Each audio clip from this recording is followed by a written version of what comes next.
All right, we're on. Well, Angela, I want to say welcome to the Man of Mastery podcast, but I appreciate you having me here to your studio. So this is a little different for me, right? First time in person, first time meeting you guys here at AlphaHippie in person.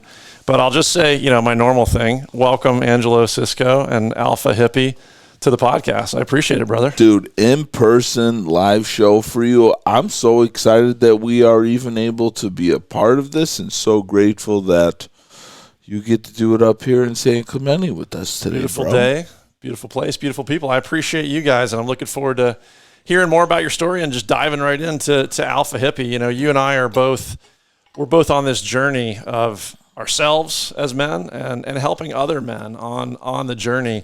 I know we've all got trauma, right? We've all got baggage. We've all got history. You got some tough stuff in your background. The other thing that's a little unique about this, let me just say this up front for the guys that are going to end up watching the video and the audio. Not only are we in person here at your studio, different for me, but we're going to do a little different format here today. We're going to dive into AlphaHippie and Angelo Sisco for a little bit. We're going to take pause, move our bodies for a little while, and we'll come back and wrap some more. So I'm going to just set that up now so that people know. We're going to talk about manhood, fatherhood, business, and all kinds of good stuff, but I'm going to encourage that they take a pause in listening to this and to get some movement in while you and I do, right? Absolutely. Perfect. So I always like to start with a little bit of the bio, right? Can we do a little bit of this? I know you had a tragedy, really physically, a motorcycle hit and run a couple decades ago. Oh, brutal. Yeah, so I was 20 years old in October, and I was hit by a landscaping truck off my motorcycle, and those of you that are listening on audio, I was just showing Michael my foot. I have 10 screws and a plate, 10 screws on each side, and then I have a plate, and then this is a skin graft, which is all real new skin. And if you even, I don't mind if you don't, but if you touch right here, you could literally feel it's just right on the bone. That's bone. Like there's right on the bone. Yeah, and so my mobility, dorsiflexion is rather limited. I have a similar patch back here in the calf. So imagine that I was hit by the truck and my foot was completely the other way. I have a big scar on my stomach from a surgery that went bad, and then I also lost just a little tip of my pinky on my left side. And so that was in October, 2000. I was 20. How old am I? October 2004, I think. And then I was in the hospital for 2 months and rehab for 5 months. Wow. Okay, so that's not a Yakuza thing. That's good to know. I was wondering. Yeah, I didn't bite my nails out of nervousness and took one of the last knuckles. I thought you were going to tell me Japanese mafia, and no. I'm in trouble. No, I'm Italian anyway. Sorry, Japanese. You couldn't recruit me if you wanted to. But no, just all seriousness. It was all just a whole left side accident. They blew a red light, and it was on my left side. I was merging off a highway into the street, and it was my green to go, and it was just right as the greens were going.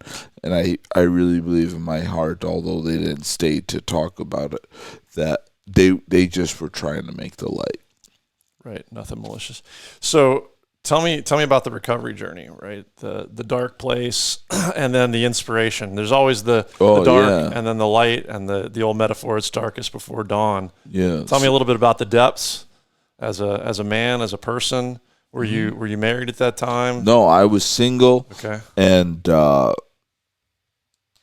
it was also at a time where I was gaining weight. I was sitting around eating, I don't even know, Norcos. I don't even know what they're called, but just popping painkillers, downloading music, just sitting around and doing nothing with myself, feeling sorry for myself. I was in college. I was at DePaul University. I didn't know what I was there for. I would even show up for class and go, what am I doing here? And any chance that they would give us a break, I would usually leave. Leading into that time, it was really, school was not for me. It just, I didn't know why I was there. I wasn't really inspired. And the truth is I have a really difficult time learning from people that I don't respect. I hear you. I need to really feel and trust a sincerity in the person. And so I gained some weight. Along that journey, brother, my parents got divorced. Now, although people might be hearing this and, I imagine saying this more to protect myself, yet I would really want to explain this as it was really difficult for me at 22 years old or 21 years old to accept my parents getting divorced. My dad went to jail the entire 90s, 11 years, from when I was 5 till I was 16. So my parents stayed together throughout this. And as a young boy formulating an identity, I was so proud that my family and I were able to go through something together and didn't leave. Stayed together. Because most women, if your husband's going to go to jail and you have to go to work, you might as well leave them if they're going to be gone that long. So it's one less thing for you to really take. Like, it makes sense. He went away a decade. The whole 90s. Wow. My dad didn't get to run on the streets one time after Jordan won, that poor bastard. And we lived in Chicago, for crying out loud. Anyways, but yeah, the entire 90s. From when he left, I started kindergarten. When he came home, I just got my license. That's crazy. And so he left. Can I tell you a quick story about divorce? Yeah. So I just got off the phone before I walked in here today with my dad, who I've largely been estranged from for decades. Oh, wow. They divorced when I was in college. Oh, man. So you feel it. I feel it, but you know what? It's interesting because how that just landed for me was my parents clearly were struggling. They were having a hard time being together. Yes. And when they let us know they were getting divorced, my reaction was, great.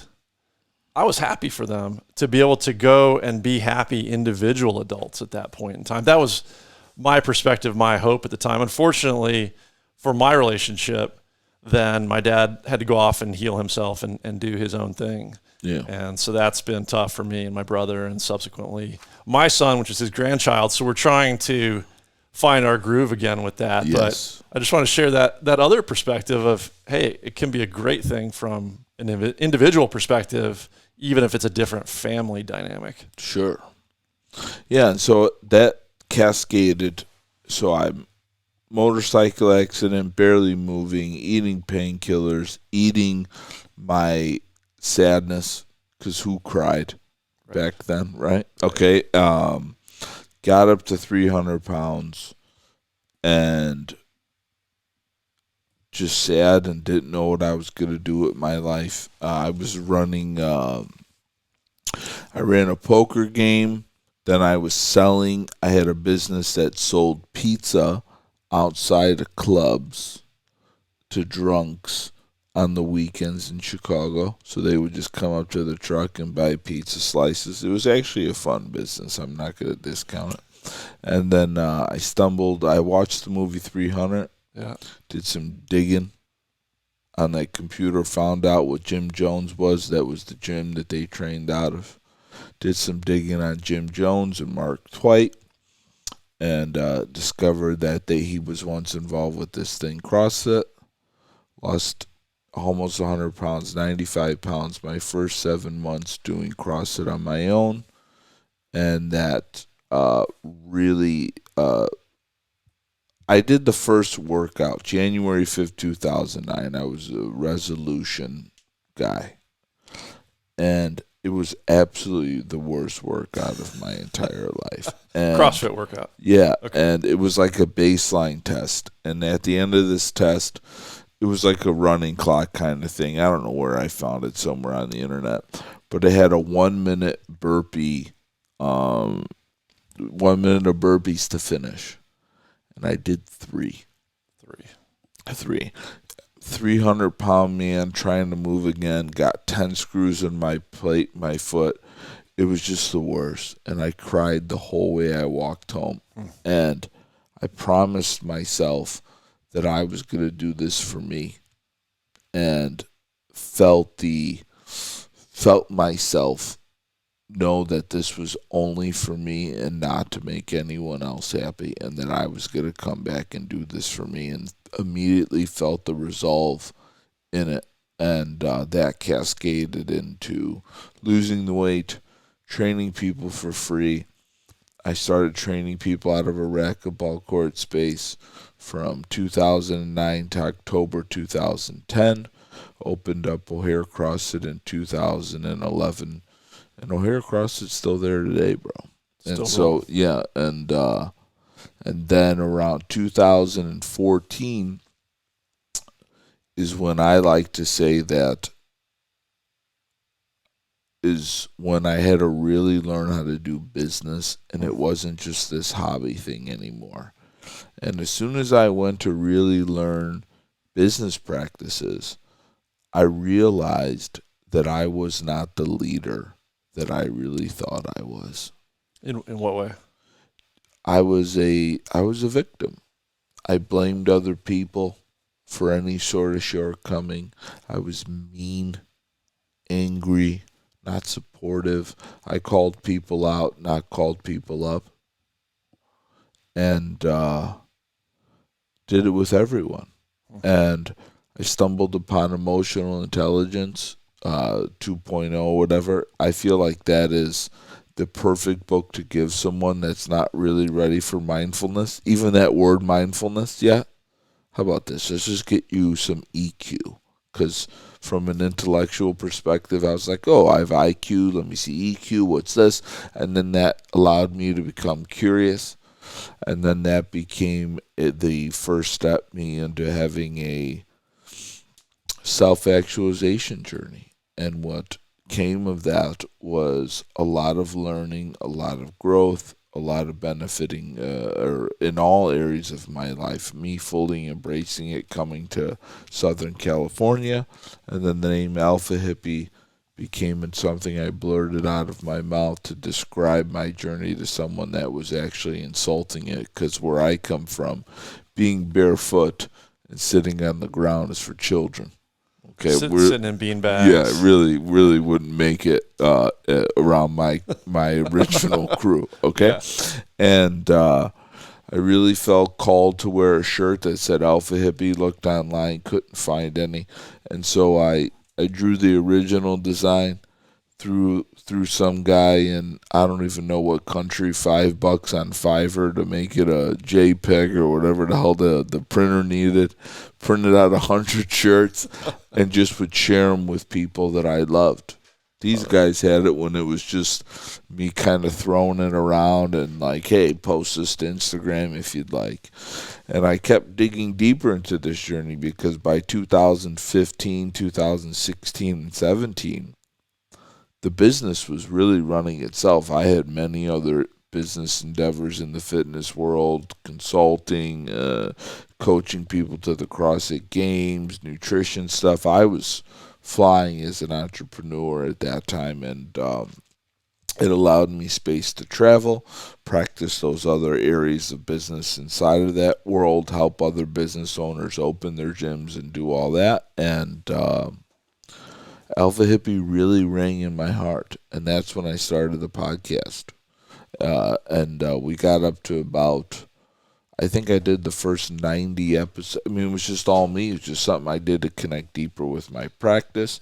And then doing the first iteration of a program for men cascaded from there, just from everything, just digging deeper and then sharing of my experiences. And so a lot of local men in my community I began this program with. And then what we have now, though, is what would have never been anything without Marcus and Ryan being able to take what I'm really good at and passionate about and actually making it something that's not built with Elmer's glue and Post-it notes. I hear you. Let me ask you about the team behind the camera here, though. In terms of men and awareness and self-actualization, it seems so many guys I run into that are successful, or they'll deem themselves successful, or they've reached a level of success. Somehow they start to feel like they've done it on their own, that they're a one-man team, they're a solo player, they're top of the organization, and forgot forgot having a coach from the sporting days, forgot that it was really a team effort all along.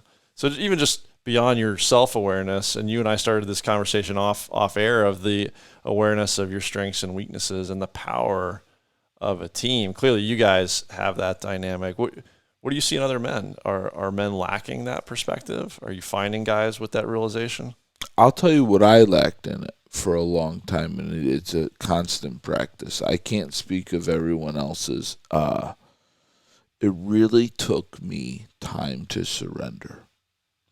Even that word surrender, I've realized gives many of us a poor mental image, because I asked a bunch of people what the word surrender felt like, and it was like the cartoon character waving the white flag that you gave up.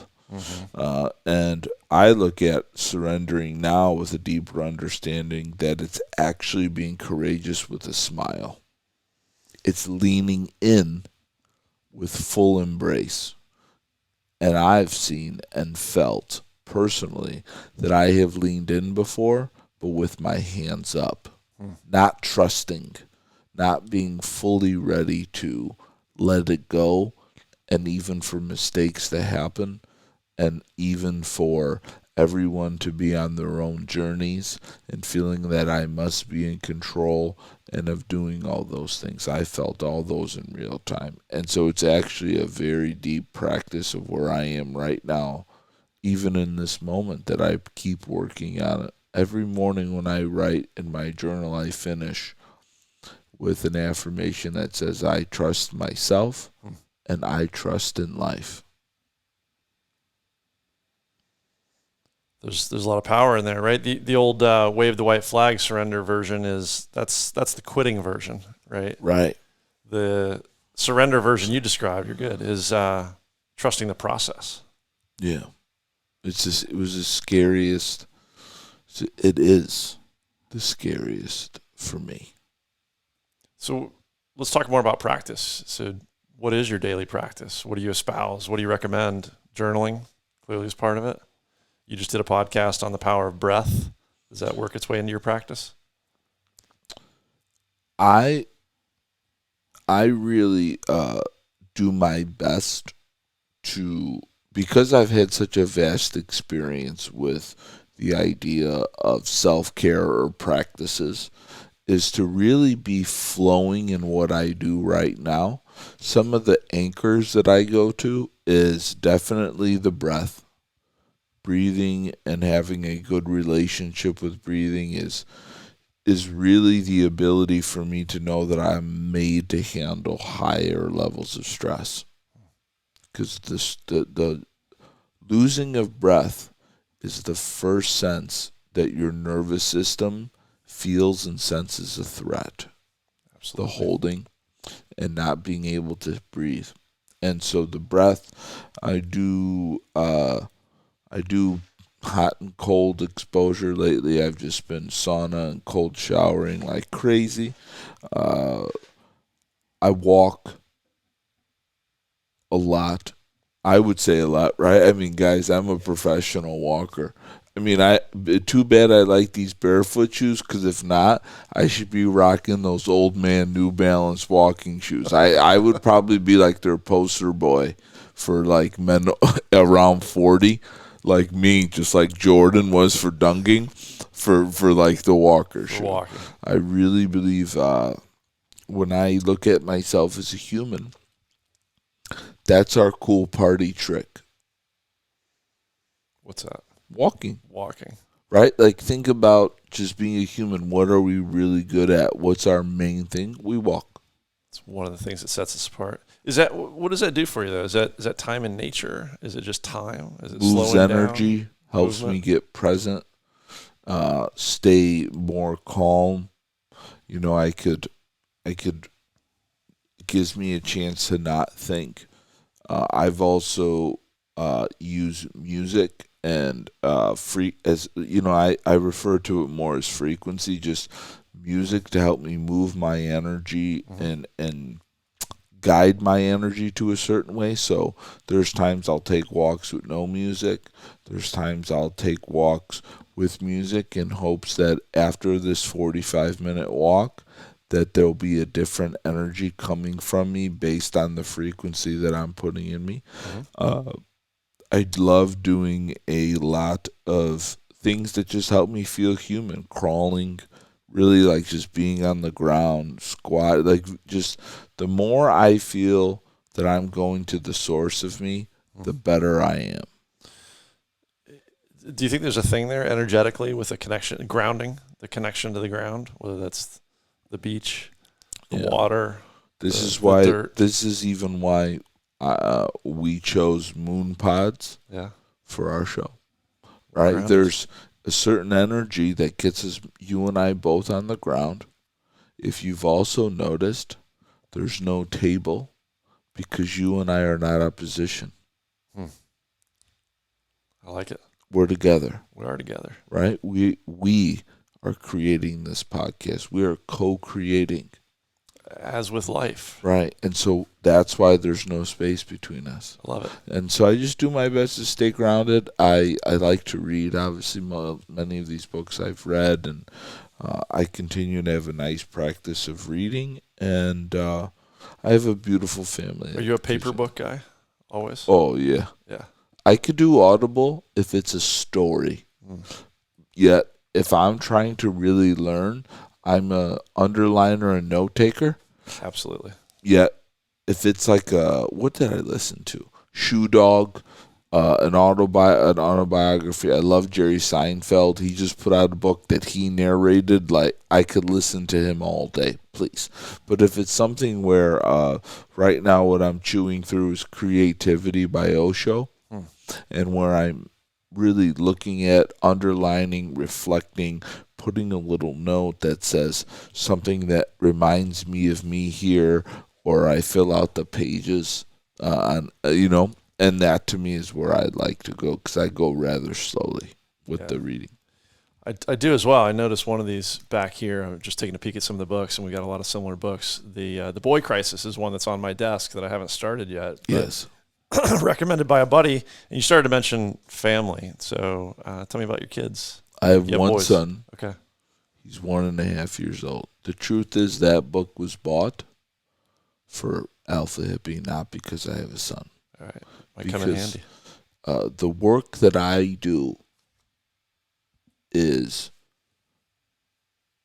someone comes to me, and primarily males, and they want to be better men. And where the majority of men are lacking is they have boy tendencies. Tons of grown boys, right? Right. And so I study boy-to-men psychology because what's really coming to me is a 40-year-old man that acts like a 7-year-old boy in whatever problem they have. And so if I can't connect to that boy and teach a boy how to become that in a man, then I am only giving someone information. I'm not dealing in transformation. Just digesting that. I really like that sort of cyclical thought, or the way it lands with me, right, is we got adult boys. If we can approach that from how we might coach actual young men, boys. So extend that, right? If you look into the future of your 1.5-year-old, and my boy just turned 13. It's awesome. Right. So I think about this stuff all the time about what am I learning? What have I learned? What am I going to learn at damn near 50 that I can give him the gift of at 12 years old, 13 years old, and enrich his life decades ahead, right? I wish I would have learned this. I wish I would have learned breathing. I wish I would have learned mindfulness and meditation. My wife had our son meditating when he was a little kid. It's awesome, bro. He loves it. He loves it. So he's so fortunate to have you. Starts with her. Fortunate to have her. Please accept my compliment. I accept your compliment. Thank you. I appreciate you. You. I'm part of this journey too. I get you, bro. I trust that you are doing an amazing job too. You'll meet him. Beautiful. And what's his name? Michael, also. Very good, nice name. My middle name's Michael. Most people don't even know I have a middle name. Love it. So you're Italian. My mom's family's Italian, so my son's second middle name is my Italian grandpa, Antonino. Beautiful. Yeah, a little unique, and not many people know it's his second middle name. But there is a boy crisis, right? And there's a man crisis. Yeah. So what? Looking ahead for your son, what are you finding with men that you're helping become real men? Mm-hmm. What are some of the things that are successful in techniques, teaching, practices that you want your son to learn when he's 5, when he's entering teenage? Oh, great question. So,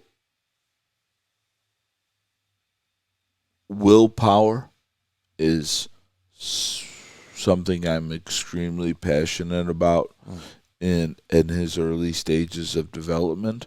Him knowing that he could be patient, that he's not the only person on planet Earth, and it's really good for a young man to understand how to delay gratification. And so those are all parts of willpower. And early on, if there's anything that I wish for him to have during these first 5 years of learning and growth and understanding, is willpower. Because the game of life is last man standing, as far as I could see. If you want to win the game, last man standing, baby. And so if you have willpower, you more than likely could be patient to win the real game. The game of attrition. When I hear willpower, what I think of is fortitude. I think of maybe mental toughness a lot of the times. And so it's doing hard things. Yes. Which comes back to surrender as one approach to doing hard things. So is that part of your own practice, doing things that are uncomfortable or hard? Is it part of the practice for the guys you work with through AlphaHippie? And what kind of hard things do you imagine for a younger man, a boy, a 5, 10, 15-year-old that's age appropriate, that something I might go work on with my son, with some hard things that we can do to develop patience and that fortitude, that toughness, that willpower? Great. Modeling it, there's no two ways around it. Meaning you just put it back on me. Right. I think you did. You just, for me, if I come home and there is disorder, my wife's been running around making sure this kid doesn't eat everything and break everything and crush himself, and this boy is full of energy. When I walk in that room, can I stabilize that energy and everyone feel that and stabilize it with love and nurturing and not using force, yet using power, true strength? Him being able to see that and feel that, the way he expresses it later in his life is not up to me. I don't care to be a control freak of the expression. I care to be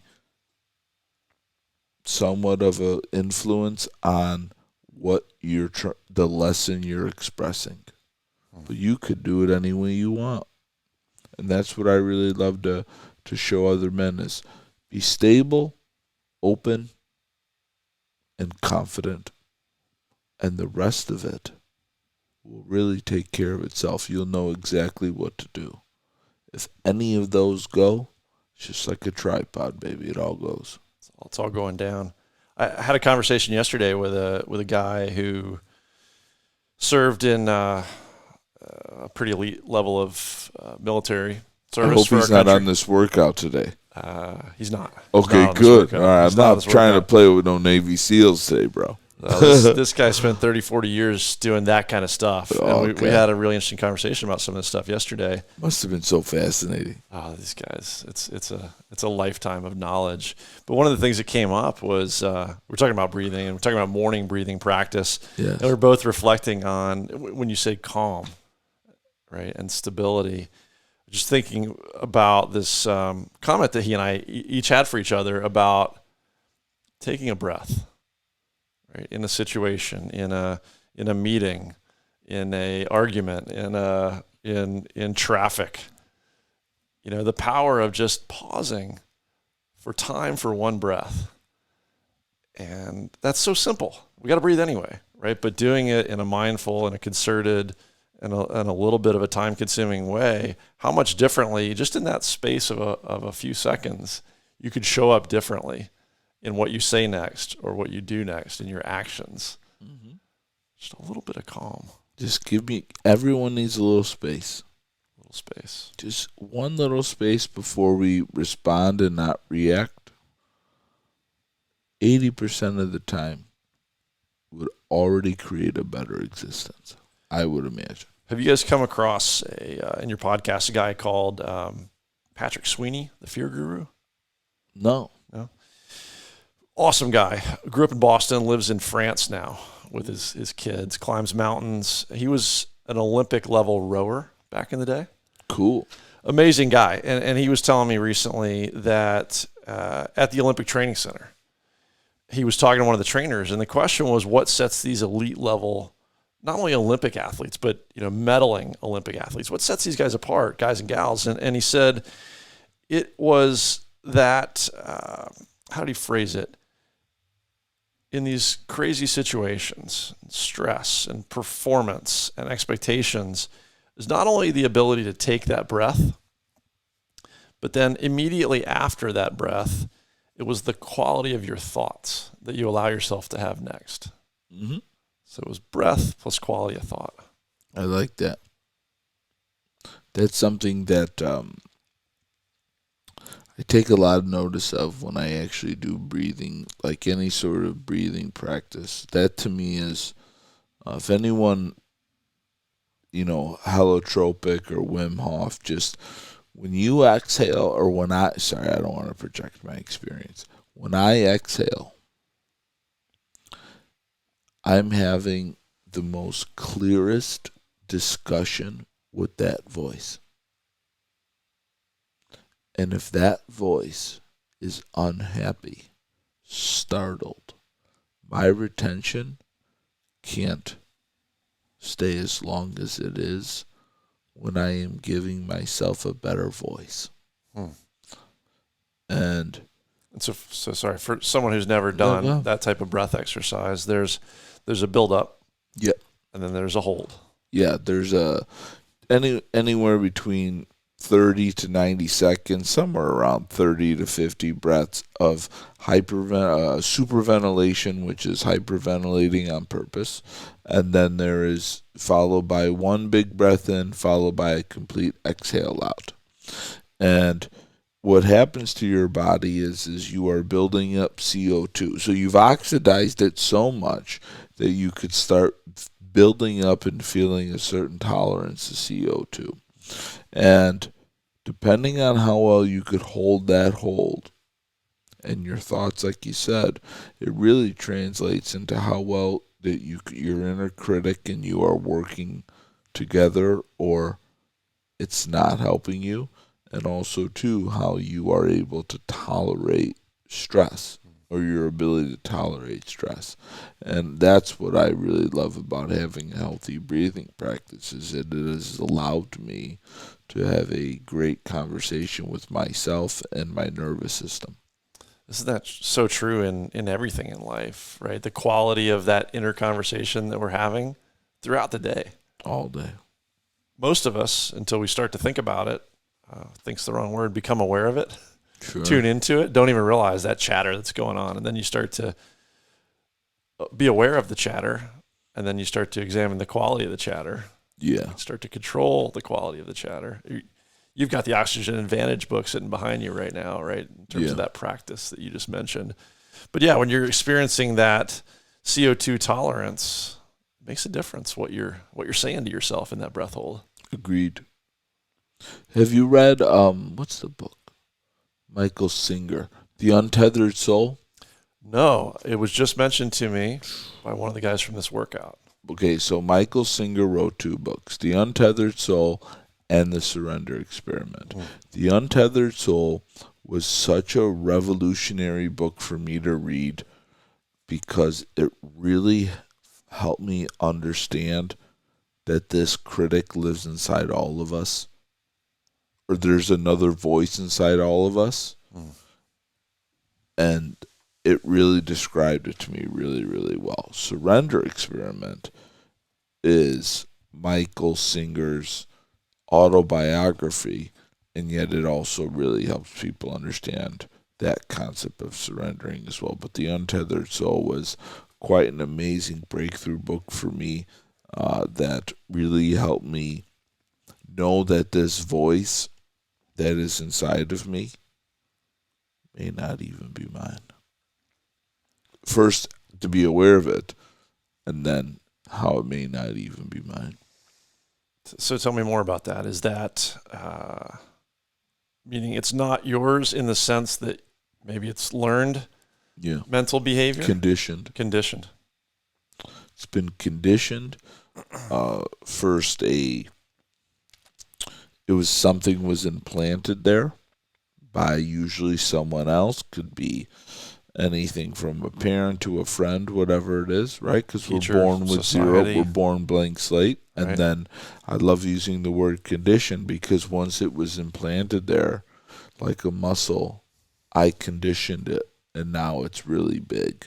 And so it's not just the implanter's fault. I've also used it repetitively to make it so strong. So it's a conditioned. Yeah. Let me ask you, maybe even challenge you a little bit on the concept of a blank slate. Yes. Versus the philosophy or the concept of epigenetics. Great. And you're an energy guy, right? So if you've got unresolved baggage, shadow work you need to do, energy, do you feel like there is a risk of passing that along epigenetically to, or having passed it along to your child? If you haven't resolved it, is it now theirs to resolve? That's a really valid point.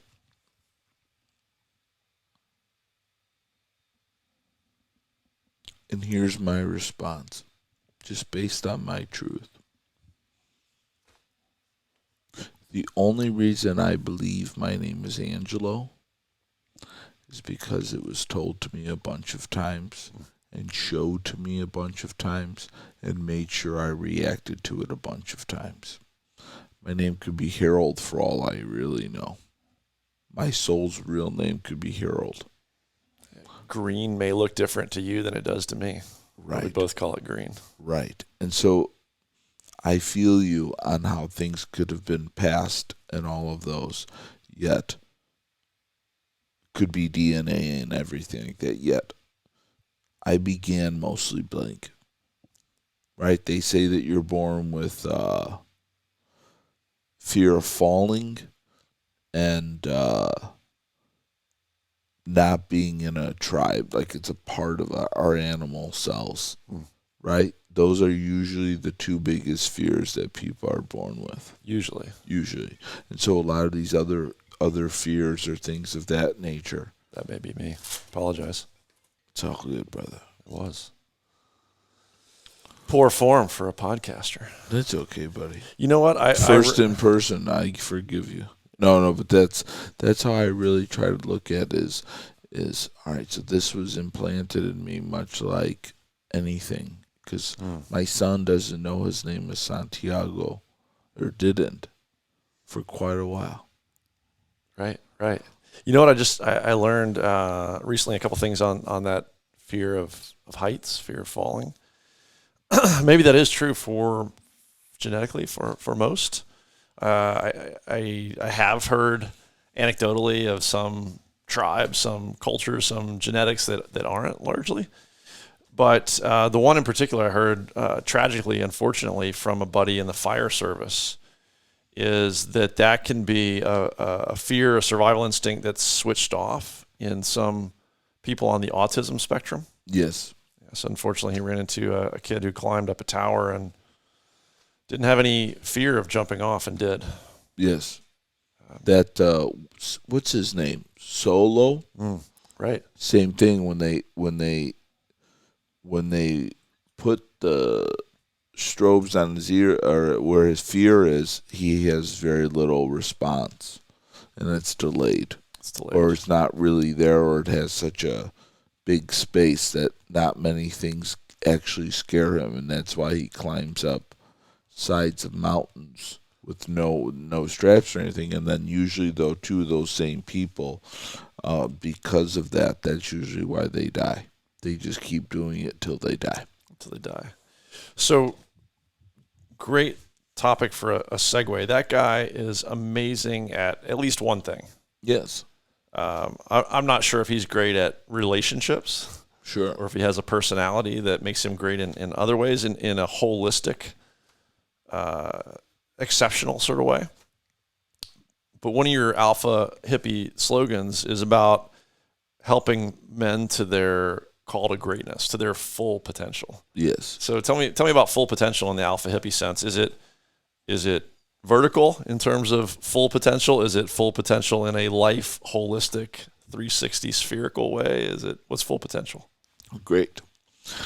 So our 20th century man, for the most part, lived a life that would feel and imagine this. They earn an income so that they could have their dream lifestyle, so that then they can start contributing to society. The 21st century man wants all three right now. And so that is first and foremost. The second thing is no longer is it just about work. So we also take a lot of focus on yourself, your relationships, and your work career purpose under there. So there is a triad of success, if you will. And then when we just even take a look at the man, we're first looking at themselves, their own self-esteem, what their belief in themselves is, how that translates into the relationships, any sort of relating to people on any level, and then how that bleeds into how they're actually able to serve through a purpose and passion. I love that way you phrased it. Let me just connect that with what we talked about with boys. Yes. Genetic boys or grown boys of learning delayed gratification. So when you say you want it all right now, how does that connect with the concept of working towards things that may take time? Great point. We're not impatient that we want all of them right now. We do not believe that they'll all happen according to our timetable. What I was more referring to is I'm 37 right now. I don't want to wait till I'm an old man with a bunch of money to do a backflip off my yacht in the Mediterranean, because I probably won't have the legs when I'm 65. Or to move to San Clemente. Right. Do you get what I'm saying? And so it's really more of just understanding that we want to have that lens all happening now and not put it off where a lot of our predecessors have and have foregone a lot of happiness in their life because that's what they believed men should do and be. And it wasn't even a possibility. And if it was later. It was Yes. in retirement. It was after X. It was all in steps, Right. and we couldn't have it simultaneously. I like that. And then one of the things you guys talk about is like some key missing steps that men have blown past or don't realize in that process. What do you mean by missing steps, or what are some of those keys we could learn from? I love talking about actionable advice. If somebody were to take away one thing as a key step or a different approach to that type of greatness. To be really clear on what are some key differences between a boy and a man.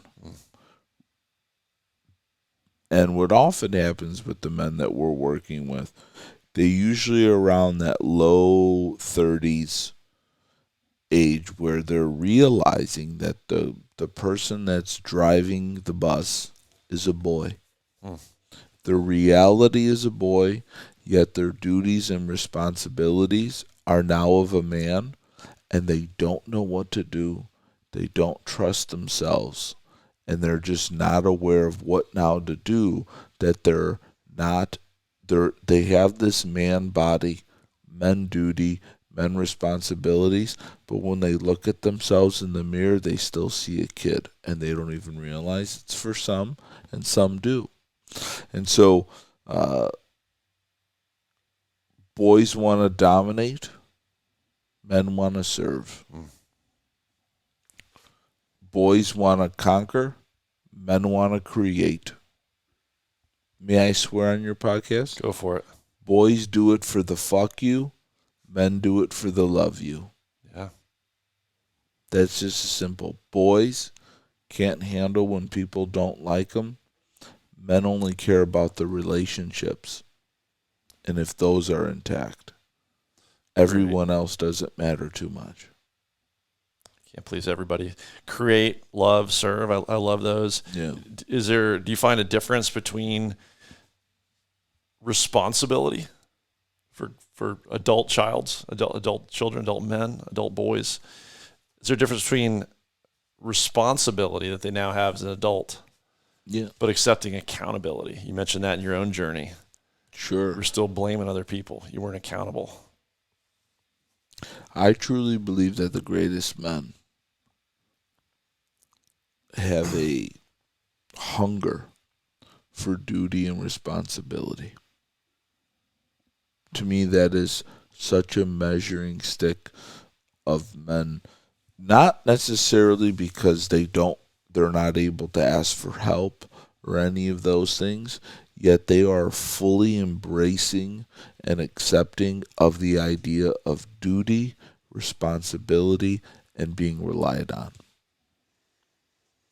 Versus boys wish to push that away for as long or as much as they possibly can. They want to give it to someone else, push it off to someone else, and not accept any of those two. Put it on someone else. Yeah, absolutely.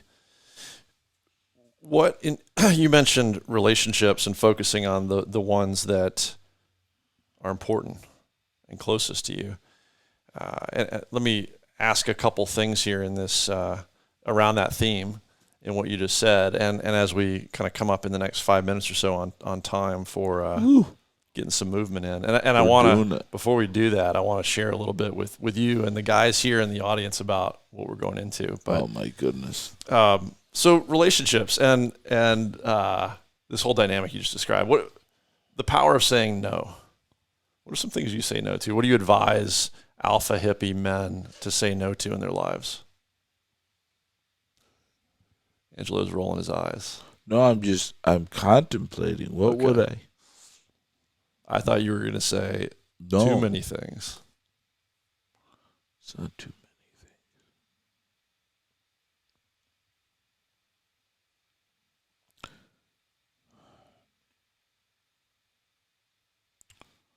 First, I say no to anything that does not support my purpose.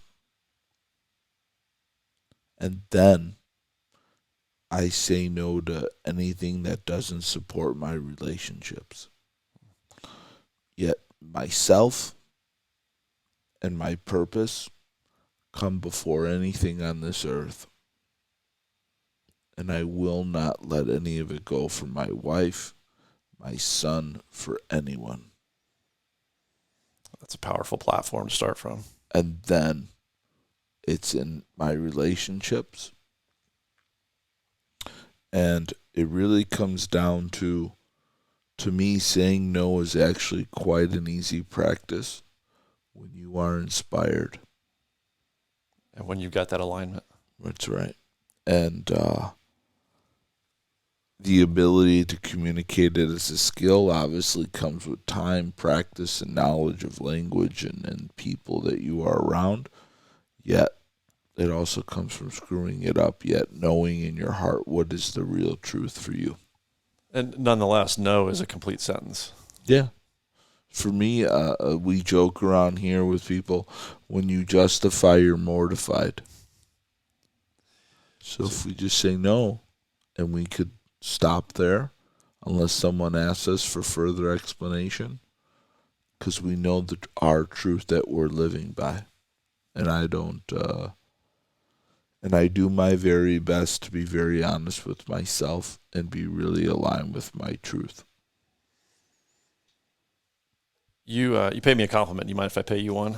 Please, I love taking them. Give me more. Give me a couple. I'll give you at least one. Please, darling. No, you just did something I wanted to recognize, and it's something I hadn't tuned into before I saw a guy give a speech a week or two ago. A guy called Jason Redmon. If you've ever run across him, he was a drastically injured veteran, barely survived, and so he's become quite famous for his survival story, and most importantly, his outlook and his attitude in his survival. Sort of a, don't feel sorry for me. This happened doing something I love and a mission that was my purpose. And he's very optimistic. He's contagiously optimistic. Beautiful keynote speaker. And so I saw him get on a Zoom keynote, and he got to a piece in the beginning of his story, of his journey, where this happened on this particular day, and his survival, and some others who didn't survive. And he got what I thought was a little bit choked up, and he took a sip, and ultimately, he, with this whole audience of hundreds of people, he just asked, guys, do you mind if I take 5 minutes? And it turns out it was, I don't know if it was emotional, but it was also he's going through some physical recovery. And so he had the courage in the middle of this live broadcast to simply kind of pause and say, let me collect myself and come back to serve you better. So I appreciate that you took some time there with that question, just to pause with your own thoughts rather than blah, right? The courage to pause, collect it, and have this conversation. Thank you for seeing me how I wish to be seen. Fantastic. Listen, we're going to wrap up here in just a couple minutes for a pause. Whew. So I'm nervous. Yeah, I'm scared about this workout. No, I want to tell you guys a little bit about these guys, but just to close for this segment on AlphaHippie. I mean, this is super powerful work you guys are doing here, and it's exposed through your Facebook community. It's exposed through your podcast. But for people who may tune into this through my pod, my crew, how would they engage with AlphaHippie, with you and the crew? Who are the right kind of guys? Is it only 30-something guys? Who do you work with? How do they get in touch? How do they follow you? I like to point people to 2 points of contact, right? So we have our podcast, AlphaHippie podcast, and all of that on all the good interwebs and outlets. And if you are interested in engaging in more of a connection between Marcus Guerzi, Ryan Bucciantini, and I, and any of the AlphaHippie, these are my business partners and the real soul of this team. The Way of the Courageous Man is our Facebook group. Mm-hmm. And that's where, so the podcast is a one-way conversation. Yeah. If you would like to have a two-way one, come see us in there. It's a free group, very open conversations. We're there to help continue these conversations, have them in a place where men could feel safe enough to have them, and also be in a place where we could hold a container for men to know that they could be safe, seen, and that they're not bad. Shame. We do our best to really remove shame. For me, using even names like toxic masculinity is a shame tactic. Tell someone they're toxic and expect them to grow. It's not going to work. And so the Way the Courageous Man is for anyone that would like to learn or have more of a two-way street conversation, because we're really down for that.